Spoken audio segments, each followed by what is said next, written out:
Joining me now is President Trump's nominee to lead the highly influential Voice of America entity of the federal government, the indomitable Kari Lake. Kari, you are a communications expert. We got soaring oratory from President Trump and even a few digs last night. What'd you think of the speech? It was it exceeded all of my expectations. I would give him an A+++ on that speech. He did an incredible job talking to the American people, the people who really needed to talk to, the American people who have watched in his 1 month in office, 1 month on the job, as things have just gotten better. We've become a safer world. Our economy is picking up. And when it comes to communication, from what I saw, sadly, from the Democrats, I think they got an F. It was unfortunate that they chose to do that. Look, I understand we don't agree politically on everything, but when you cannot cheer for a young man who survived brain cancer, getting an honorary, space and place in this, to be President Trump's, in his administration, basically, and you cannot cheer for some of the great policies that would actually help, like not taxing tips, you got a problem. You need to really check your politics at the door and think about the American people, because these are policies that will help all Americans, Democrats, especially Democrats. A lot of Democrats that I know do work where they are living off tips, and tips are a big part of their income. I would think that you would care to help your Democrat constituents as well. So President Trump seemed to reject the vision of America that is tied to international decision making. Take a listen to this clip and we'll get your reaction on the other side. I withdrew from the corrupt World Health Organization.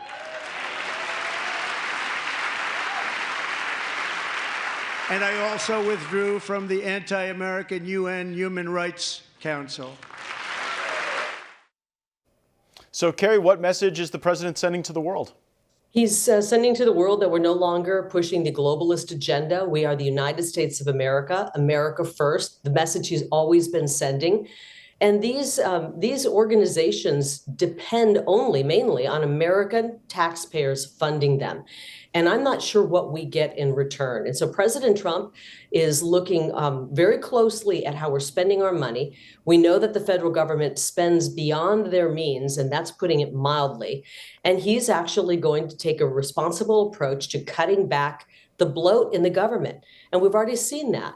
And the Democrats are appalled by not being able to spend money like there's no tomorrow anymore. This is why we had the out of control inflation that hurt so much the people in this country. And President Trump's going to get it under control. He's working very hard. He's got DOJ working on it. Some of the hardest working people I know in the federal government right now are the DOJ people. They're crushing it, and they're quite popular as well. And President Trump's remarks were received favorably by 74% of the country. That's a pretty big win.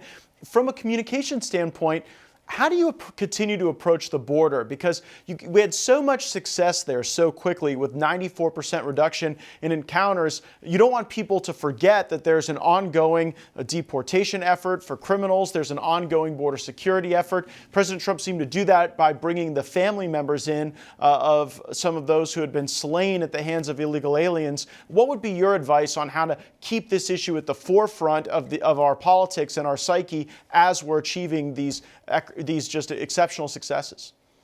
Well, one thing you said last night was you didn't need a big piece of legislation. You just needed a new president. I mean, that 1,000+ page piece of legislation, which was actually going to codify the terrible policies of Joe Biden that caused the wide open border, caused the fentanyl crisis. And President Trump made a really easy point, which is change presidents, get somebody who cares about securing the border, and look what happens in a very short period of time. The border is secure.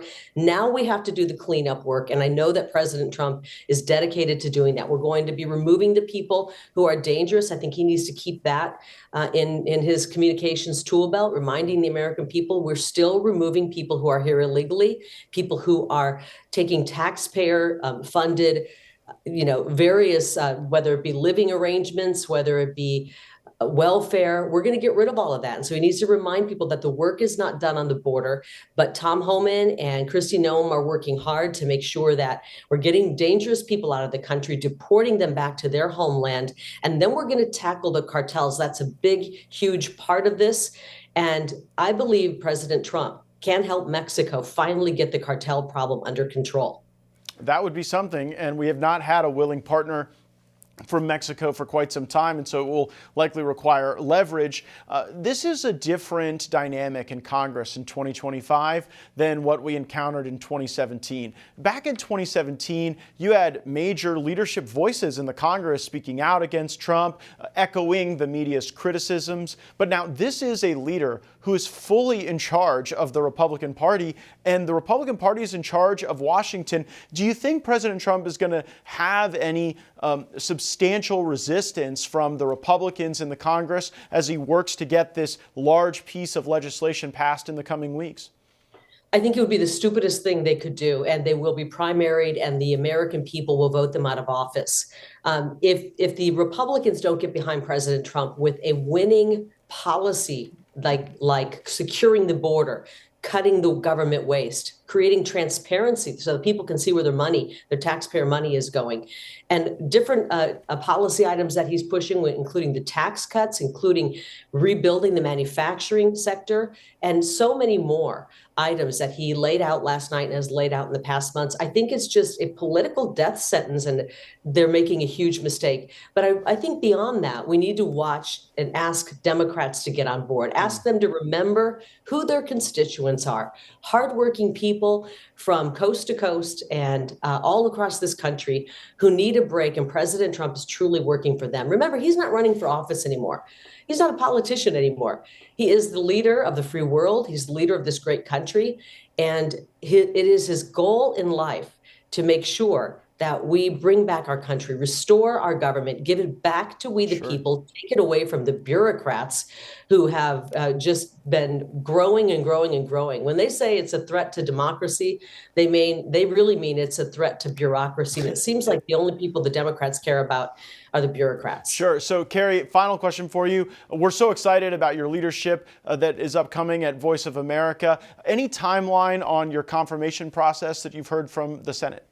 Well, I'm in the agency right now. I got sworn in on Monday into the agency as a senior advisor from the administration in the agency. So I'm working right now on fact finding and finding out where the issues are, where any excess money is being spent, and trying to streamline and modernize this and see what we can do to pull some things out of it that are working and remove anything that's not working. So I'm officially in the agency right now. It's the United States Agency of Global Media, and I'm helping to modernize it and get things going in the right direction, because there are many problems that we're seeing right now. We're working to make sure that, number one, that the policies that have been put forth in executive orders by the president are actually being followed in this agency. And so that's what I'm working on right now. Godspeed in that mission. Kari Lake, thanks so much for joining the program. Thank you.